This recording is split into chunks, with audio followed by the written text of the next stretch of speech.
మన మొక్కలన్నిటికీ నీళ్లు పోయటం అయిపోయిందండి. ఇప్పుడే చక్కగా మొక్కల మీద కూడా ఇలా నీళ్లు చల్లేసేయండి, చాలా బాగుంటుంది ఆరోగ్యంగా. చూడండి ఈరోజు మన మొక్కలకి చూసారా పువ్వులు ఎంత బాగా వచ్చాయి కదా, చక్కగా పెద్ద పెద్దగా వచ్చేసింది.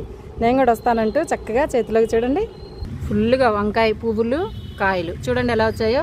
పచ్చిమిరపకాయ కాపు అయితే బాగా దిగిందండి. మల్లె మొక్కలు అయితే మామూలుగా లేవు, చూడండి ఎంత బాగున్నాయి కదా చక్కగా. వీటన్నిటికి ఇప్పుడే బలం నీళ్లు పోసేసి చక్కగా పైన కూడా చెట్ల పైన నీళ్లు చల్లేసాను. చూసారా పువ్వులు ఎంత బాగా వచ్చాయో. వైట్ గులాబీ అలాగే రెడ్ గులాబీ పెద్దగా వచ్చింది. కరివేపాకు చూడండి ఎంత బాగుందో, పసుపు చెట్టు కరివేపాకు చెట్టు. అది పొద్దున వస్తే మన చిన్న తోటలోకి ఇదిగో సూర్యుడు అయితే నడినెత్తికి ఎక్కేసాడనమాట. సూర్యదేవాయ నమః. సూర్యభగవానుడు లేకపోతే మనం లేము, సాక్షాత్తు కనిపించే దైవం. ఇదంతా మీరు మన ఛానల్లో చూడాలనుకుంటే లాంగ్ లెంత్ వీడియో మన యూట్యూబ్ ఛానల్లోకి వెళ్ళి చూడండి తప్పకుండా. చాలా బలంగా పెరుగుతాయి మొక్కలు. బలం వాటర్ పోసాను, అదేంటో చూడండి తప్పకుండా.